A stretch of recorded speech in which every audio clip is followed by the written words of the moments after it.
오늘 다시 복음으로라는 주제로 네 번째 시간 같이 교재 드리고 있습니다. 첫 번째 시간에 복음이 무엇인가에 대해서 교재를 드렸고요. 두 번째는 왜 예수님의 복음이 나에게 되시는지에 대한 것, 그리고 이제 복음 안에 거하는 것에 대한 것들을 교재를 드렸고요. 오늘은 이제 복음의 목적에 대한 부분들을 저희들이 같이 나누기로 원합니다. 복음에도 목적이 있어요. 마찬가지로 저희들이 살아가는 삶에서도 목적이 있으신 거죠. 성도님들은 어떤 목적을 갖고 살아가셔요? 인생의 목적이 저에게 없어지면 그냥 그때그때 소위 얘기해서 그때그때 즐거움을 취하려는 생각들 이렇게 저희가 살아가게 되죠. 근데 잘 살아가시는 분들의 어떤 특징을 보면 삶에 대한 정확한 목적을 갖고 있어요. 무엇을 위해서 살지에 대한. 일반적으로 사람들이 살아가는 것을 보게 되면 어릴 때는 그냥 아이들과 같이 놀고 즐기는 것이 전부라고 얘기한다 그러면 시간이 이제 지나면서 아이들이 이제 학교를 다닐 때 어떤 대학을 갈 것인가가 목적이 되어져 가는 거죠. 그리고 대학을 들어가게 되면 그 다음에 취업은 어떻게 할 것인가에 대해서 고민하게 되고 그 다음에 또 결혼에 대한 고민을 하게 되고, 그래서 결혼하고 나면 이제 가정을 어떻게 꾸밀 건지, 또 가정을 꾸며가면서는 나중에 노후에 대한 부분은 어떻게 할 것인지, 이게 이제 일반적인 사람들이 갖고 있는 삶에 대한 목적에 대한 부분이죠. 근데 이제 이런 것들에서 더 나은 것을 하기 위한 가장 근본적인 거는 결국은 어떻게 즐겁게 살 것인가, 행복하게 살 것인가 라는 것으로 인해서 이런 것을 선택하게 되는 거잖아요. 어떤 아이는요, 좋은 대학을 들어가는 것이 그에게 있어서 행복이 된다고 그러지만, 또 어떤 아이는 그냥 고등학교를 즐겁게 보내는 것이 행복이 되는 거죠. 그러면 고등학교를 즐겁게 보내는 것이 행복이 되는 아이는 무엇을 안 하겠어요? 공부를 잘 안 하겠죠.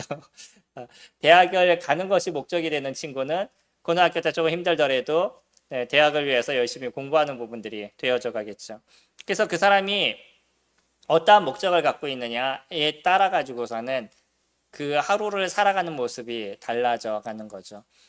저희들에게 있어서도 그래서 인생을 살아가는 데 있어서 내가 살아가는 삶의 목적이 무엇인가가 중요한 부분들을 갖고 있어요. 단지 행복하기 위해서. 인간이 살아가는 데 있어서의 중요한 부분은 행복을 위한 것이라고 말씀을 드렸잖아요. 인간은 행복하기 위해서 인생을 살아갑니다. 근데 행복하다라는 자체가 그러면 어떤 것이냐라는 것이 틀린 부분이 되어져 가는 거죠.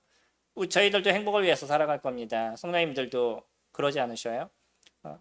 인생을 행복하게 살아가시는 것, 그건 당연한 그리스도인들에게서도 우리에게서도 삶의 이유가 되는 부분인 거죠. 그러나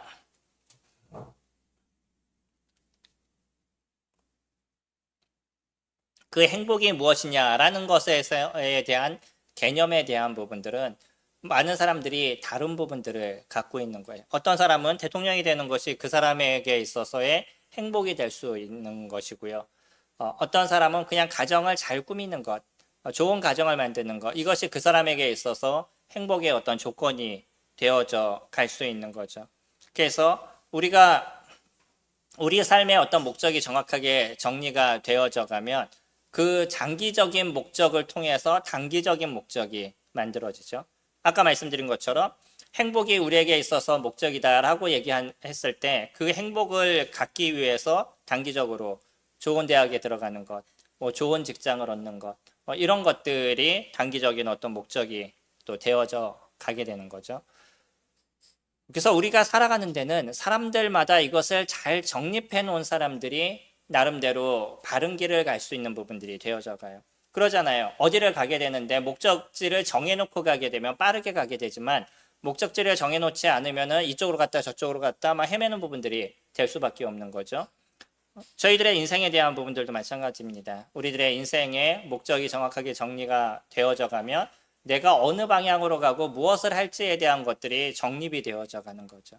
단지 오늘 하루를 즐겁게 보내자라는 것이 전부가 되어져 가면 미래에 무엇을 위해서 우리가 살아가는지에 대한 것들이 명확하지 않은 모습이 되어져 갑니다.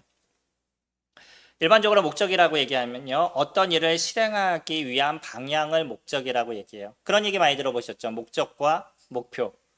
목적은 일을 실행하기 위한 방향에 대한 부분이라고 얘기한다 그러면, 목표는 그것을 실현하기 위한 실제적인 대상이 되는 것이 목표라고 이야기를 해요. 저희 교회도 목표와 목적이 있으시죠? 예전에도 한번 말씀드렸는데 보셨어요? 들어오시면 바로 이쪽 벽에 붙어 있습니다. 두 곳의 목적과 목표가 이렇게 붙어 있고요. 저희들 홈피에서도 정확하게 적혀져 있어요. 그러니까 저희 교회도 이 교회가 세워진 목적이 있는 거죠. 그냥 우리가 교회를 세워서 대형 교회를 만들자, 이것이 우리에게 목적이 된다 그러면 저는 그 일을 하고 싶은 마음은 없습니다. 최소 저희 교회가 세워진 목적이 있어요. 그리고 그 목적을 달성하기 위한 목표가 한 5가지 정도 저희가 정리가 되어져 있죠. 저희가 그것을 중심으로 해서 저희 교회를 이루어가고 있습니다. 복음도 마찬가지예요. 복음도 하나님께서 이 복음을 저희들에게 주신 이유, 그러니까 예수 그리스도 그분을 저희들에게 주신 이유도 거기에 대한 목적이 있는 거죠. 그러니까 그리스도인들이 복음에 대한 정확한 목적을 갖고 있지 않으면 대부분의 사람들은 복음을 어떻게 이해를 하고 있냐면, 내가 지옥에서 건짐을 받아서 천국에 가는 것이라고 단순하게 생각을 갖고 있는 거예요.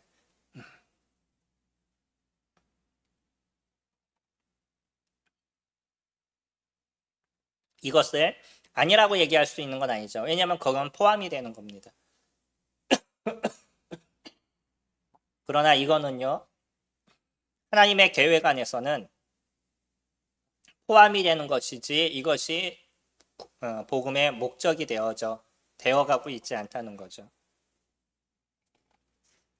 그리스도인들이 온전한 삶을 살아가는 데 있어서는 복음에 대한 정확한 목적, 성경적인 목적을 저희들이 알아야 된다는 거예요. 그래야지만 우리의 삶에 대한 길이 정리가 되어져 가는 거죠. 그러지 않으니까 사람들이 단순하게 교회에 나가서 얻는 어떤 행복, 교회에 나가서 얻는 어떤 축복, 은혜, 자꾸 이런 것만 구하는 것이지, 하나님의 입장에서 왜 이 복음을 만드셨고 왜 복음을 우리에게 선포하시고 그것을 이루어 가셨는지에 대한 것을 모르다 보니까, 그것을 또 신경 쓰지 않다 보니까 여전히 주님을 믿었지만 그의 삶은 자기중심적인 것에서 벗어나지 않는 부분들이 되어져 가는 거죠. 복음은요, 우리들의 생각에서 하나님께로 우리의 생각에 변해져 가는 거예요. 예수 그리스도 그분이 왜 나에게 있어서 복음인지를 내가 깨닫는 순간에 우리들이 이제는 나의 중심적인 삶에서 예수 그리스도 그분 중심적인 모습으로 만들어져 가는 거죠. 이 복음의 목적에 대한 부분들은 에베소서 1장에서도 간략하게 잘 설명을 해주고 있고요. 또 그거에 대한 실제적인 것을 2장에서 이야기를 해주고 있습니다. 2장 1절 보시면요. 그는 허물과 죄로 죽었던 너희를 살리셨도다. 그때 너희는 그 가운데서 행하여 이 세상 풍조를 따르고 공중의 권세 잡은 자를 따랐으니 곧 지금 불순종의 아들들 가운데 역사하는 영이라. 전에는 우리도 다 그 가운데서 우리 육체의 욕심을 따라 지내며 육체와 마음에 원하는 것을 하여 다른 아들과 같이 본질상 진노의 자녀이었더니 라고 이야기를 하고 있어요. 이것이 세상에 있었을 때 저희들의 모습입니다. 다시 얘기한다 그러면 우리가 지금 이와 같은 모습을 갖고 있다 그러면 우리는 또 무슨 고민을 하게 되냐면, 우린 여기에서 벗어난 부분이 안 되고 있구나라는 생각을 할 수밖에 없는 거죠. 믿지 않는 사람들의 특징을 얘기하고 있습니다. 그 특징이 무엇이냐면 공중에 권세 잡은 자를 따르는 것, 이 세상의 풍조를 따르는 것, 그래서 불순종의 아들들 가운데서 역사하는 그 영을 따르는 삶을 살아가는 것. 그래서 3절에 우리도 다 그 가운데서 우리 육체의 욕심을 따라 지냈다라고 얘기해요. 육체와 마음에 원하는 것을 했다라고 얘기하는 거죠. 이게 믿지 않는 사람들이 갖고 있는 기본적인 모습인 거예요. 자신의 마음이 원하는 것을 따라가는 거예요. 내가 하고 싶은 것, 내가 원하는 것, 나에게 있어서 편한 것, 좋은 것들, 이것을 추구하는 모습들이, 그게 무엇이냐면 예전에 있었던 사람들의 모습들, 믿지 않았었을 때 우리의 모습이라고 얘기를 하는 거죠. 예전에 제가 그런 말씀드린 적 있었죠. 믿지 않는 사람들이 추구하는 행복이 무엇인가 3가지, 그리스도인들이 추구하는 행복이 무엇인가 3가지, 똑같다라는 거. 순서만 틀리고 똑같아요.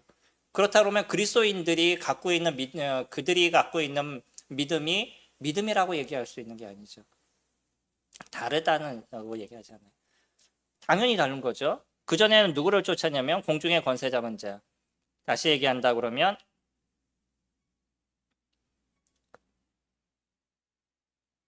본질상 진노의 자녀였었을 때 따르던 그 불순종의 아들을 따르던 모습을 저희들이 갖고 있었다는 거잖아요. 사단을 따르는 모습을 갖고 있었었는데 그가 추구하는 모습과 그리스도인들이 추구하는 모습이 동등하다라고 얘기한다 그러면 그 사람의 믿음에 대한 것들이 진짜 믿음이 있나라는 고민을 저희는 하게 되어져 가는 거죠. 다르는 것입니다. 사단의 생각과 하나님의 생각이 완전히 다르잖아요. 이사야서 59장에서는 나의 생각과 너희의 생각은 하늘과 땅의 차이다라고 얘기하시죠. 땅이 하늘에서 높은 것과 같이 나의 생각은 너희 생각과 달라서라고 주님 얘기하시잖아요. 하나님 얘기하시잖아요. 하나님의 생각과 우리의 생각이 이 정도의 차이를 갖고 있을 텐데 하나님의 생각과 사단의 생각이 얼마나 큰 차이를 갖고 있겠어요.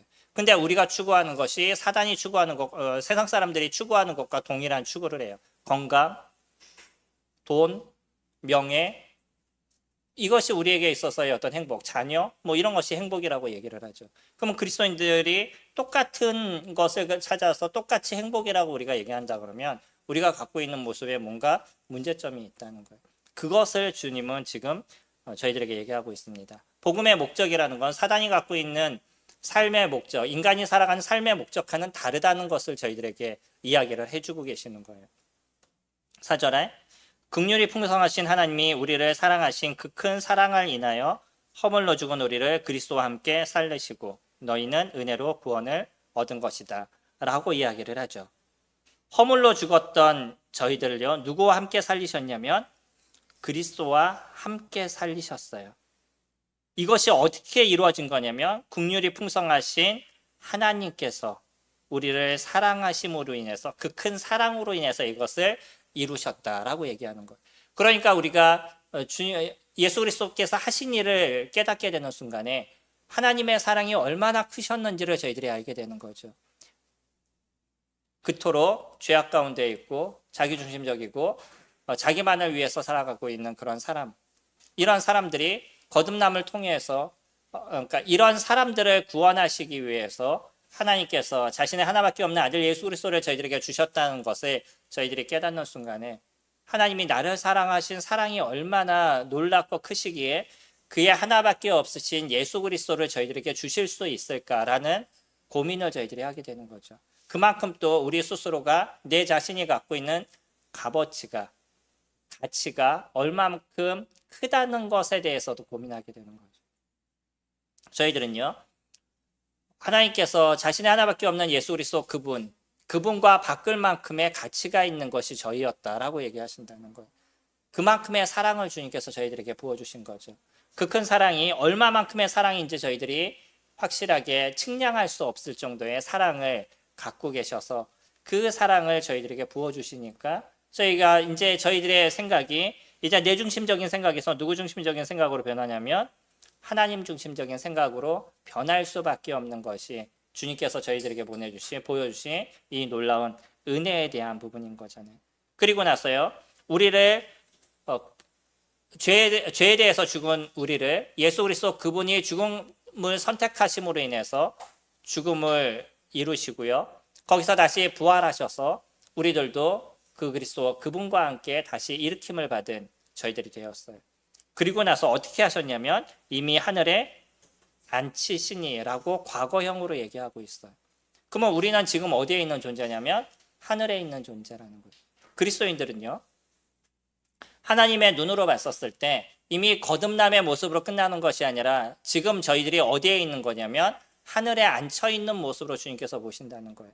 이거는 미래를 보시는 주님의 모습이기 때문에 하나님의 모습이기 때문에 우리를 하늘에 있는 존재로서 당연히 보실 수 있는 모습이 되어져 가시는 거죠. 그러니까 아직 우리는 이곳에 있지만 미래는 우리는 어디 곳에 있는 것이냐면 하늘에 앉혀 있는 그리스도와 함께 하늘에 앉혀 있는 저희들의 모습이 되어져 간다는 거죠. 이것이 얼마나 놀랍고 큰 은혜인 것이에요. 저희들의 생각이 이미 이제 하늘 어디에 존재하고 있냐면 하늘에 존재하고 있는 모습이 되어져 가는 거죠. 그러니까 이제 아직 우리가 이 땅을 살아가는 삶 속에서도 저희들이 그런 하늘에 있는 존재의 목적에 맞게 저희가 살아가는 모습이 되어져 가는 것이고 그것을 배워가는 것이고 그것을 알아가는 시간들이 되어져 가는 거죠. 7절에 그래서 이는 왜 이렇게 하셨냐? 하나님께서 이렇게 하신 이유, 목적, 그것을 저희들에게 설명하고 있는 거죠. 이는 그리스도 예수 안에서 우리에게 자비하심으로써 그 은혜의 지극히 풍성함을 오는 여러 세대에 나타내려 하심이라. 이것이 우리를 구원하신 목적이다라고 얘기하셔요. 단순하게 우리를 지옥에서 건지는 것, 이건 우리의 입장에서의 하나님의 목적이라고 자꾸 생각하는 것이고요. 그래서 거듭났으니까 모든 것이 끝난 것처럼 생각하고 이제 나는 지옥에서부터 건짐을 받고 이제 천국에 갈 수 있으니까 나중에 천국에 갈 것만 꿈을 꾸고 있는 사는 그런 모습을 가질 때가 있다는 거예요. 그러나 하나님의 마음은 그거하고 좀 달라요. 그건 하나의 수단인 거죠. 저희들을 건지시면서 하나님 나라에 올리신 것. 그것으로 인해서 무엇을 만드시는 것이냐면 하나님의 은혜의 지극히 풍성함을 여러 세대에 나타내시는 거예요. 하나님의 역사와 하나님의 능력과 하나님의 모습이 얼마나 놀라우신지를 세대에 드러내시는 것. 이것이 이 구원을 이루신 하나님의 목적이다라고 이야기하십니다.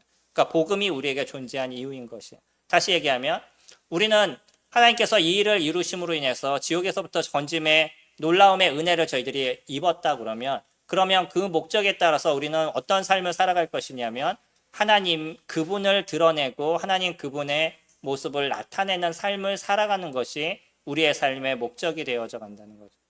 그러니까 거듭나는 순간에 변화의 모습이 이루어져 가는 것은 이제 내 중심적인 것에서 하나님 중심적으로 변하게 되고 내가 추구했던 것에서 하나님을 추구하는 모습으로 달라져 가는 거죠. 저희 사도행전에서 바울의 모습을 기억하지 않으시나요? 그가 다메섹도 상하를 가다가 거기에서 예수님을 만나요. 그리고 거듭남의 역사를 이루게 되죠. 예수님을 만나는 그 순간에 갑자기 앞이 보이지 않았어요. 아나니아라는 사람이 그에게 안수하게 됐었을 때 눈에서 비늘 같은 것이 떨어지고 앞을 볼 수 있는 모습이 되어져 갔죠. 그리고 나서 바울이 했던 행동이 무엇이에요? 바로 가서 동네에 가서 예수는 그리스도다라고 선포했던 게 바울의 모습인 거예요. 주님께서 얘기하시잖아요. 바울에게 아나니아에게 뭐라고 얘기하시냐면 내가 그를 이방인의 사도로 세웠다라고 얘기하시죠. 이방인의 복음을 전하기 위해서 바울을 세웠다라고 얘기를 해요. 그리고 바울은 그러한 이야기를 전해 듣게 되고 그가 받았던 사랑, 그러니까 눈이 보이지 않으면서 얼마나 많은 생각이 그 머릿속에 있었겠어요. 많은 생각이 그 머릿속에 있었을 겁니다. 그가 살아왔던 인생을 되돌아보게 되고 예수라는 그 사람을 믿는 사람을 잡아다가 감옥에 집어넣고 있었던 자기의 모습이었었는데 그분이 이 땅에 오신 메시아인 것을 깨닫게 됐었을 때 그가 얼마나 많은 마음의 고통과 아픔과 창피함과 얼마나 많은 것들이 그에게 있었겠어요. 그리고 나서 그가 이런 자를 구원하셨다라고 생각했었을 때 바울의 마음에 넘치는 사랑과 기쁨이 있었을 겁니다. 창피함과 넘치는 은혜, 이 두 가지가 함께 공존했던 게 바울의 마음이었던 거죠. 그래서 사울이라는 사람의 이름에서 누구로 변하게 되냐면 이름이 바울로 변하게 되고요. 그리고 그는 그 즉시 무엇을 했냐면 거리에 나가서 예수는 그리스도라고 선포하게 돼요. 사람이 변해도요, 한순간에 변하면 이상하다라고 얘기하죠. 이 사람이 예수님을 믿는 사람을 잡아다가 감옥에 집어넣기 위해서 다메섹에 갔었었는데 거기에서 거듭나게 되고 그 동네 사람들에게 오히려 뭐라고 얘기하냐면 이분이 그리스도야, 이분이 이 땅에 오신 메시아야라고 선포하게 되니까 오히려 무슨 문제가 발생했는지 아셔요? 예수님을 믿는 사람들이 바울을 만나는 걸 꺼려했어요. 계속. 왜 그랬을까요? 얘가 거짓말하다가 나를 잡아가지고 감옥에 집어넣으려고 지금 거짓말하고 있는 건 아닌가라고 사람들이 꺼려하는 모습도 갖고 있었던 거죠. 그 정도로 완전한 변화가 그에게 일어났습니다.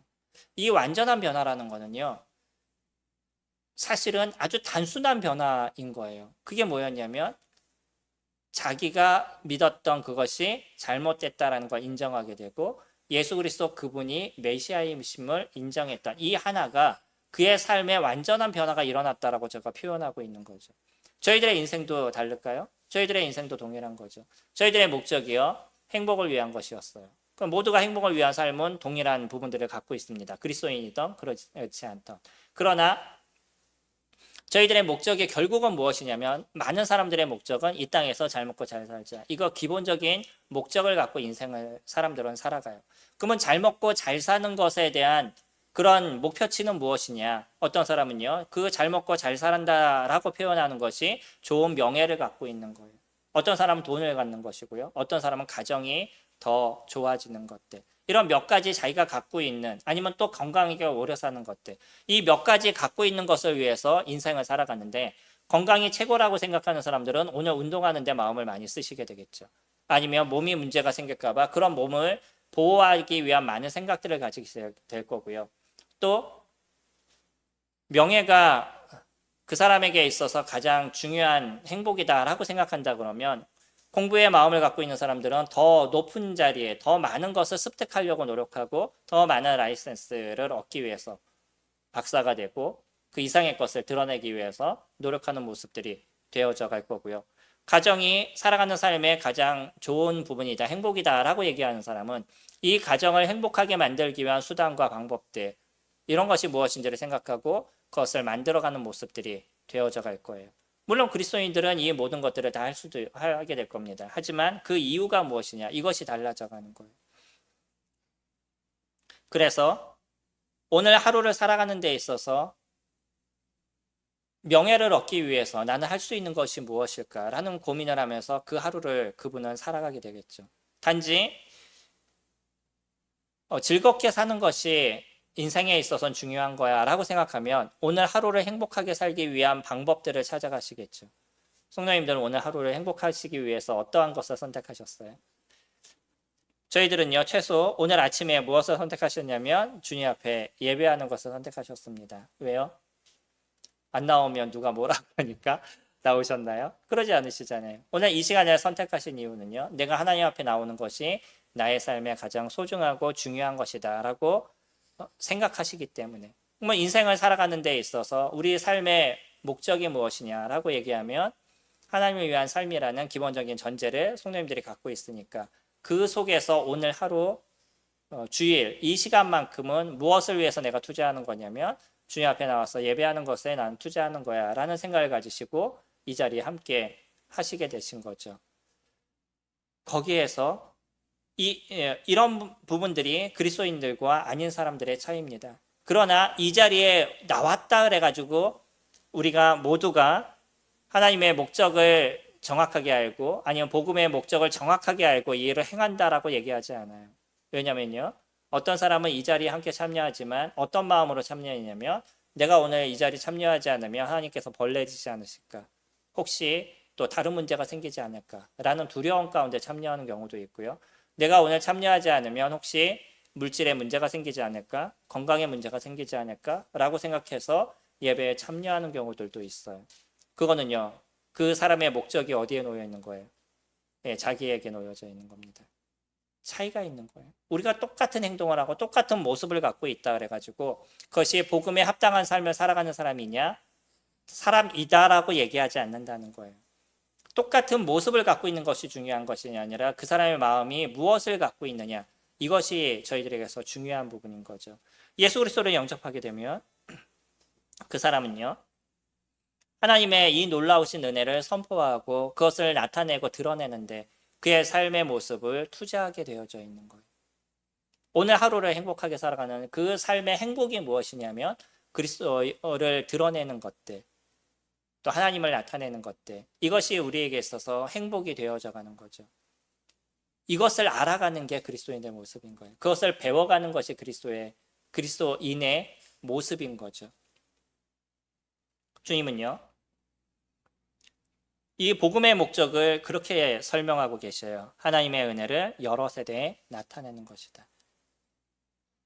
하나님께서 이미 보여주신 거죠. 그리고 그 보여주신 것을 더 디테일하게 나타내시는 게 누구를 통해서 이루어 가시는 거냐면 믿는 저희들을 통해서 그것을 만들어가고 계시는 거예요. 가장 중요한 것이죠. 여기에서 제일 많이 드러나는 게 무엇이냐면, 아마 우리가 예수 그리스도는 이 땅에 보내신 하나님의 우리의 메시아이십니다. 하나님 보내신 구세주십니다. 라는 것에 대해서 선포하는 것. 그러니까 복음을 전하는 것이 가장 큰 부분이 될 것입니다. 거기에 포함해서 많은 부분들이 우리는 하나님의 은혜를 나타내는 시간들을 갖고 있는 거예요. 최소 이 자리에 나와서 예배를 드리는 이 자체도 우리는 무엇을 하고 있냐면 하나님의 은혜를 드러내는 그런 시간들을 갖고 있는 거죠. 하나님께서 하셨던 역사가 얼마나 놀라운지 나와 같은 죄인들이 하나님 앞에 나와서 하나님을 경배하는 삶을 살아가고 있습니다 라는 것을 보여주는 시간인 거잖아요. 그러니까 예수님을 믿는 사람들이 당연하게 이루어지는 그 하나가 무엇이냐면 예수 그리스도를 선포하는 삶을 살아가게 되어져 있다는 거죠. 이거는 우리에게도 주어진 또 하나의 명령이셨잖아요. 마태복음 28장 19절 20절의 말씀이라든지 사도행전 1장 8절의 말씀이라든지 제자들에게 남겨주신 얘기가 뭐냐면 모든 사람으로 제자를 삼는 것, 아버지와 아들과 성령의 이름으로 침례를 주는 것. 여기서 멈추는 것이 아니라 가르쳐 지키게 하는 것. 이것이 그들에게 주어진 명령이었잖아요. 또 사도행전에선 성령이 너희에게 마시면 너희가 권능을 받고 예루살렘과 온 유대와 사마리아와 땅끝까지 이르러 내 증인이 되라고 얘기하셨던 예수 그리스도의 증인으로서의 삶을 살아가는 것들. 그렇기 때문에 저희들이 누구라고요? 여호와 증인이다라고 얘기하는 거예요. 이거 조심스러운 얘기죠.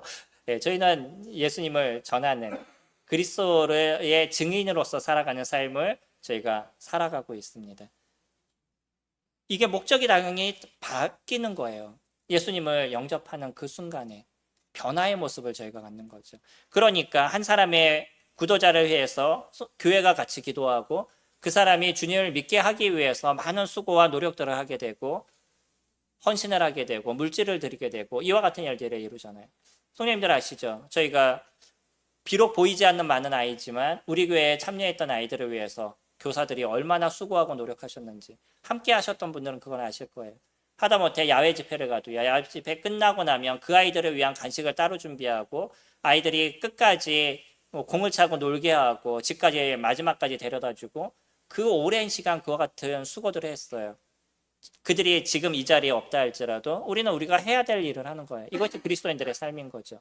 저희 교회는요, 적지 않은 많은 일을 했던 교회입니다. 많은 사람들에게 복음에 대한 얘기를 했었고요. 그런 수고와 노력을 했던 것이고 거기에 대한 열매로 우리의 믿음의 자녀들이 많이 주님 앞에 남아져 있는 교회가 또 저희들의 교회인 거예요.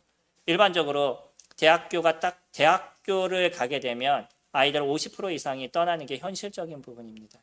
그 전까지는 부모님의 얘기를 들으면서 교회를 나오는데 대학생이 되는 순간에 아이들이 세상에 있는 것들이 너무나 즐겁고요. 그런 것들이 좋으니까 그쪽으로 다 빠져나가게 돼요. 그러나 저희 교회는 다른 사람들에 비해서 많은 아이들이 남아져 있는 이유가 뭐냐면 그런 교사들의 수고와 노력이 있었던 거예요. 왜 그런 수고들을 해요? 이것이 내가 주님을 믿은 목적이기 때문인 거예요. 이 복음이 나에게 임한 목적이라는 것을 알기 때문에 그와 같은 수고를 이루어가고 있는 거고 저희들이 지금 여러 구도자들이 보이지 않지만 이 구도자를 위해서 1년 동안 얼마나 많은 수고를 하셨어요. 적지 않은 수고를 했습니다. 그 아이들을 위해서 수고하고 그들을 위해서 많은 수고들을 했어요. 그런 수고를 왜 했냐면 우리가 할 수 있는 일을 하는 거예요. 그 사람들이 주님을 믿는 건 그건 저희들의 역할이 아닌 거잖아요. 저희가 그 사람들을 믿게 할 수 있는 건 아니잖아요. 다만 저희들은 그 사람들이 주님을 믿을 수 있는 길을 준비하고 그의 마음이 주님 앞에 향할 수 있는 방법들을 생각하고 고민하고 만들어가는 것들 그런 일들을 저희가 해왔던 거죠. 앞으로도 저희들은요. 한 명의 영혼을 위해서 할 수 있는 최선의 일들을 저희들이 이뤄가게 될 거예요. 왜냐하면 그게 이 교회가 존속하는 이유고 이 교회가 있는 목적이기 때문인 거죠. 두 번째 목적을 무엇을 얘기하시냐면 8절에 보시면 너희는 그 은혜에 의하여 믿음으로 말미암아 구원을 받았으니 이것은 너희에게서 난 것이 아니요 하나님의 선물이야. 다시 한번 설명하고 있습니다. 우리가 받은 구원이 우리의 노력으로 이루어지지 않았다는 것이에요. 만약에 우리의 노력으로 이루어졌다고 그러면 우리는 충분히 노력해서 얻은 거기 때문에 그것으로 만족할 수 있고요. 그것으로 충분히 쉼을 누릴 수 있는 부분들이 될 거예요. 나는 이렇게 노력해서 얻은 거예요. 라고 이야기할 수 있을 겁니다. 그런데 이 구원은요. 어떻게 이루어진 것이냐면 그분의 은혜를 통해서 이루어졌다라고 얘기해요. 간혹 사람들 중에는 그런 사람들이 있죠. 내가 믿었잖아. 선물을 줬는데 내가 받았잖아. 라고 얘기하는 거예요. 받은 것도 수고라고 생각하는 거죠. 내가 받기 싫었는데 받았어. 라고 생각하는 그것을 수고라고 이야기를 합니다. 그게 수고인가요? 어떤 사람이 선물을 줬어요. 내가 받기 싫은데 받았어. 그럼 그것이 그 사람에게 있어 선물이 되나요? 전 그것이 선물이 된다라고 생각하지 않아요. 하나님께서 저희들에게 구원을 주시고 이것을 선물이라고 얘기하시는 것은 이 받는 것, 믿음이라는 하나의 수단, 받는 것과 같은 일들을 이루어가게 되고 그것이 저희들에게 있어서 전적인 은혜로서의 구원의 역사가 이루어져 가는 거죠.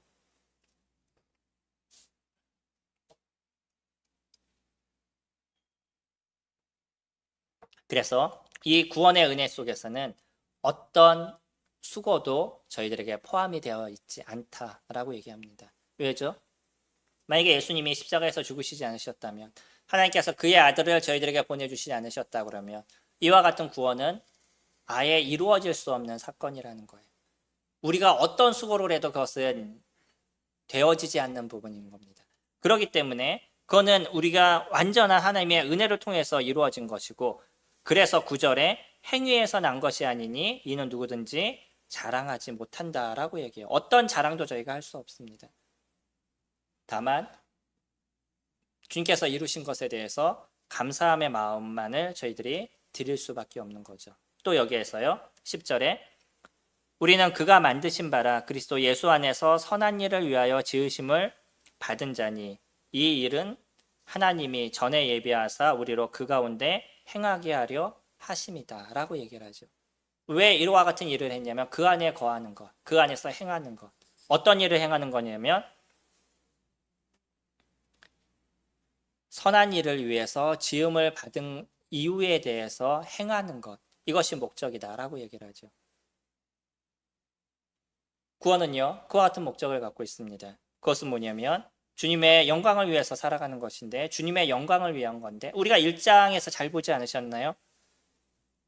1장에서 저희가 보았을 때 6절, 1장 6절에 보시면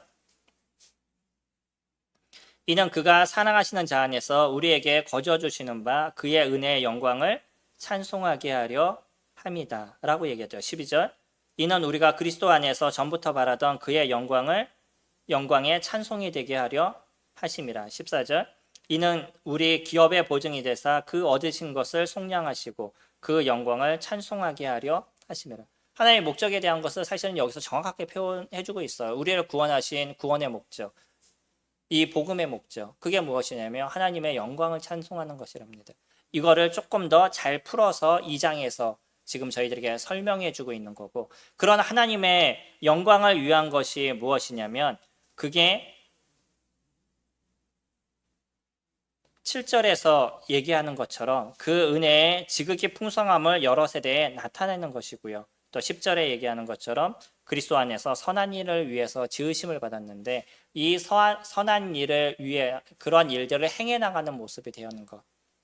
이것이 하나님의 영광을 위해 하신 것이다 라고 저희들에게 이야기해 주고 있는 거죠.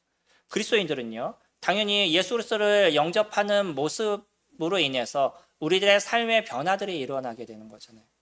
내중심적인 것에서 예수 그리스도 중심적인 것으로 변해요. 당연히 나의 어떤 죄성과 나를 위한 삶에서 누구를 위한 삶으로 변해가게 되냐면 그리스도를 위한 삶으로 당연히 변해져 가는 거죠. 생각의 변화가 일어나지 않아요? 그리고 행동의 변화가 당연하게 일어나지 않나요?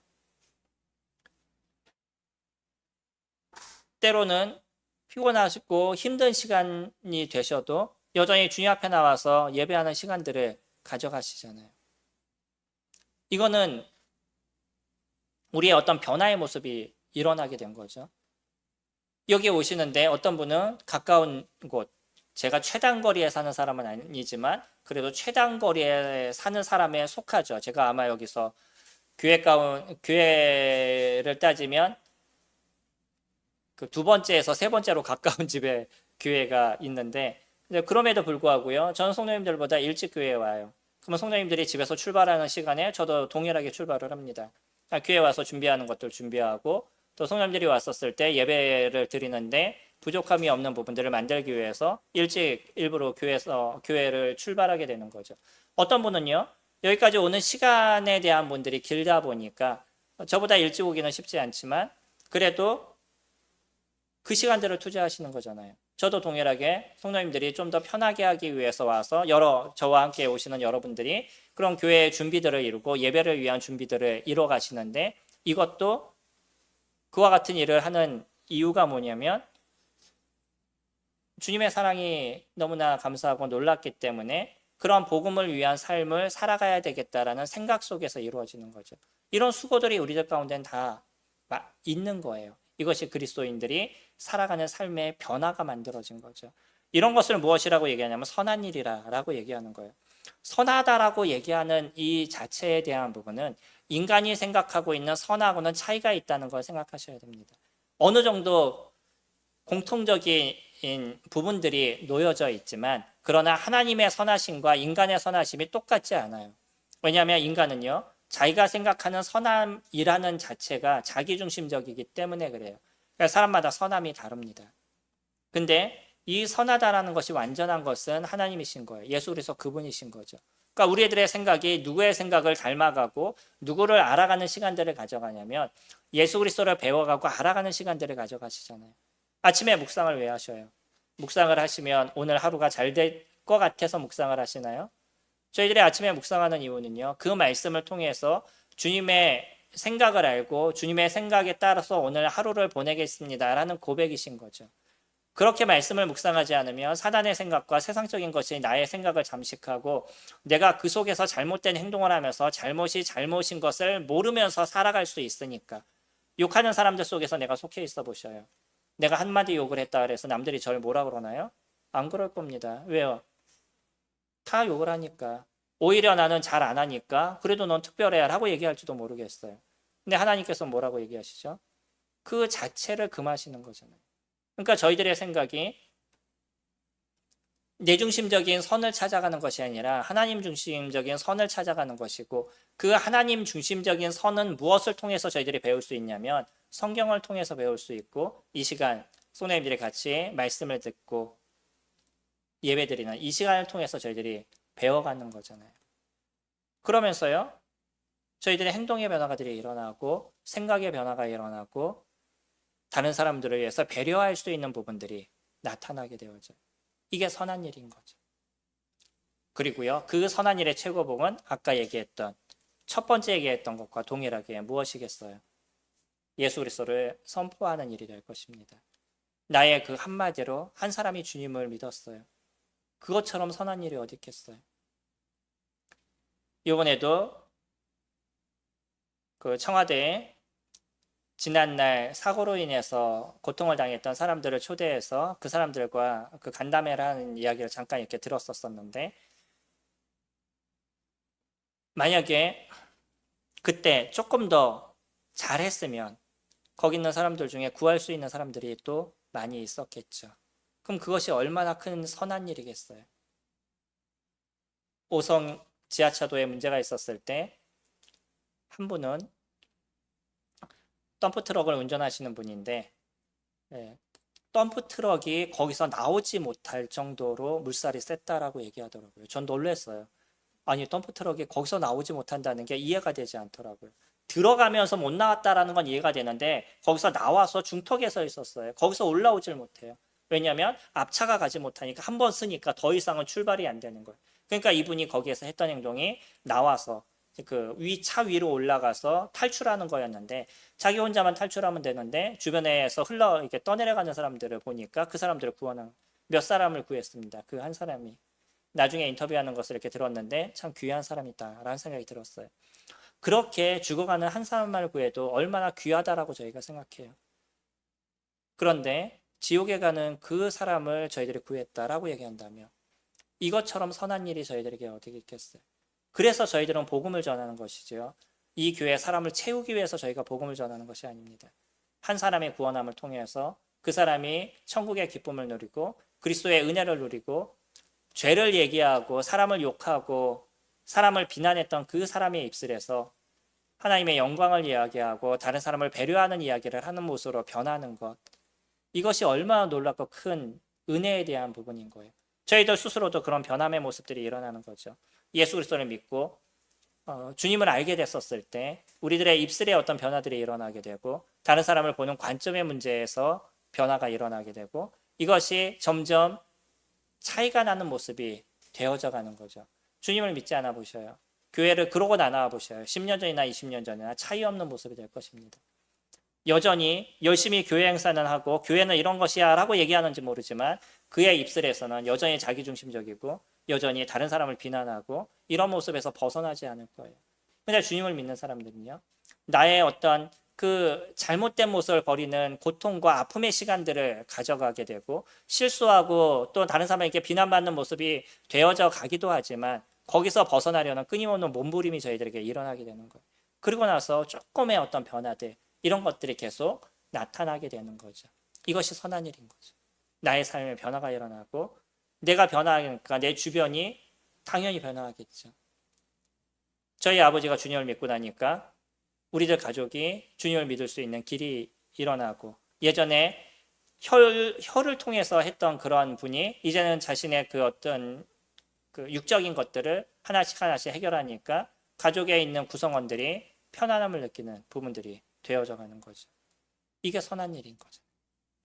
이런 일 속에 우리가 행하게 하는 것, 이것이 하나님께서 이루시는 목적이다. 이 복음의 목적이다라고 이야기를 합니다. 성도님들은요, 이제 이 복음의 목적 속에서 내가 그것을 이루기 위한 어떤 목표들이 설정이 되셔야 되는 거죠. 저희 교회에 정해져 있는 몇 가지 목표를 한번 보시기 바랍니다.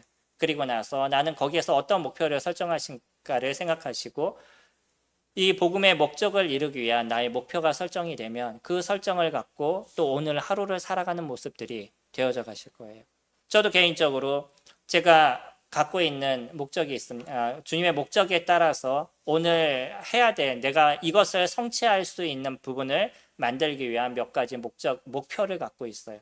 그리고 그 목표를 성취해 나가는 것이 저에게 있어서는 행복에 대한 부분입니다. 행복의 가치가 다른 건 그런 부분인 거예요. 똑같이 우리는 살아가지만 저는 그 복음의 목표를 달성해 나가게 됐었을 때 제 마음 가운데 행복을 누리게 되고요. 이것이 모든 크리스찬들이 비슷한 부분들을 가지고 있다라고 생각이 됩니다. 얼마 전에 단톡방에도 이렇게 올려드린 것처럼 한 분이 문자를 보내셨어요. 그분이 지금 몸이 너무 안 좋고 암에 걸렸는데 내 동생이 주님을 믿었으면 좋겠습니다 라고 복음을 전해달라고 연락을 주셔서 그분을 만나지 않고 제가 연락하는 게 사실 그렇게 쉽지는 않거든요, 요즘 시대에. 그래서 일단 연락을 드렸더니 여전히 연락이 없으셔서 어떻게 또 연락을 할까라는 고민을 계속 하고는 있습니다. 기도 가운데 있는데 그러면서 화요일인가 문자를 받았어요. 어떤 문자였냐면 저에게 연락을 주신 그분이 소천하셨다는, 그 짧은 시간에 소천하셨다는 문자를 이렇게 받았습니다. 삶의 그 여정이 얼마 남지 않았다라고 느낄 때 그분에게 있어서 가장 중요한 부분은 무엇이었냐면 그의 가족의 구원이었었어요. 동생을 저희에게 부탁하고 그리고 어머니와 또 다른 분은 일산에 사시는 것 같아요. 그래서 그곳에 있는 분에게 부탁하시고 이것이 그분이 이루시는 마지막 복음의 목적을 만들어가기 위한 마음이셨던 거죠. 주님을 믿게 되면 저희들의 생각의 변화가 이루어지게 되고요. 내가 살아가는 삶의 중심이 무엇인가가 틀려지게 되고 또 그것을 이뤄가는 모습들을 또 저희들이 만들어가게 되죠. 길거리에 가시면서 제가 가끔 말씀을 드렸던 부분이에요. 제가 여기서 나와서 교회에서 나와서 집을 갈 때든지 집에서 나와서 교회를 올 때든지 사람들을 만나면 머릿속에 항상 떠오르는 것 중에 하나가 그런 겁니다. 이 사람들은 무엇 때문에 살까라는 고민을 하게 돼요. 그냥 하루의 행복을 위해서 인생에 이렇게 살아간다면 이것처럼 참 불행한 것은 없다라고 생각이 되죠. 미래에 대한 걱정들, 얼마나 많은 걱정들이 있어요. 돈이 많은 총수들은, 회장님들은 그만큼 돈이 많으니까 걱정이 없으실 것 같지만 성도님들이 생각하시는 상상 이상의 걱정들을 하고 살아갑니다. 가지 많은 나무에 바람 잘 날 없다라고, 가지가 하나밖에 없으면 하나만 걱정하면 되는데 10개가 있으면 10개를 걱정해야 돼요. 사람이 사는 건 돈이 많던 적던 끊임없는 걱정과 미래에 대한 염려의 인생입니다. 그런데 이런 부분에 있어서 우리가 던져놓을 수 있는 그 한 가지는 우리들이 가야 하는 그 마지막의 모습이 다르다라는 것을 저희들이 알고 있는 거죠. 그리고 우리가 살아가는 삶의 목적이 틀리다라는 것을 저희들이 알고 있으니까 제 스스로도 나는 무엇을 위해서 살아가는가라는 생각을 다시 한번 해보게 돼요. 그리고 나서 내 마음에 흐트러져 있었던 부분이라든지 세상을 향해 있었던 저희들의 눈이나 저의 눈이나 어떤 마음이나 이런 것들이 있었다 그러면 또 다시 한번 그런 것들을 정리하게 되고 내가 살아가는 삶의 목적, 그 목적을 재정립하고 다시 한번 생각해보는 그런 시간들이 되어가고 있습니다. 주님이 얘기하신 것처럼요. 주님이 우리에게 평안을 주는데 내게 주는 평안은 세상이 주는 것과 같지 않다라고 요한복음 14장에서 얘기하고 계시잖아요. 우리가 누리는 평안은 세상이 주는 것과 같지 않습니다. 만약에 주님을 믿은 사람이 세상이 주는 행복을, 그런 평안을 동일하게 추구한다 그러면 이거는 저희들이 갖고 있는 믿음에 대한 부분이 다르다는 거예요. 세상이 주는 것과 다릅니다. 세상이 주는 것은 한순간에 없어질 수 있는 부분이지만 주님이 저희들에게 주시는 평안은 참된 안식과 은혜를 주시는 거죠. 이것이 저희들에게 복음이 임한 이유입니다. 오늘 저희들은 복음의 목적에 대한 부분들을 같이 살펴봤습니다. 복음은요, 주님께서 저희들에게 주신 이유는 하나님의 영광을 선포하는 것이에요. 하나님의 영광을 드러내는 것이고 나를 통해서, 나의 입술을 통해서, 우리들의 삶을 통해서 나타내는 것이라, 이 복음의 목적이 성령님들의 삶에서 아름답게 드러나시고요. 이것을 이뤄가는 목표를 스스로 설정하셔서 그것을 이뤄가는 그런 시간들이 되시면 이것이 성도님들의 삶에 더 큰 기쁨과 행복의 모습이 되리라 생각이 됩니다. 주님의 저희에게 주신 복음의 목적을 이뤄가시는 저와 성도님들이 되기를 소망합니다. 기도하겠습니다.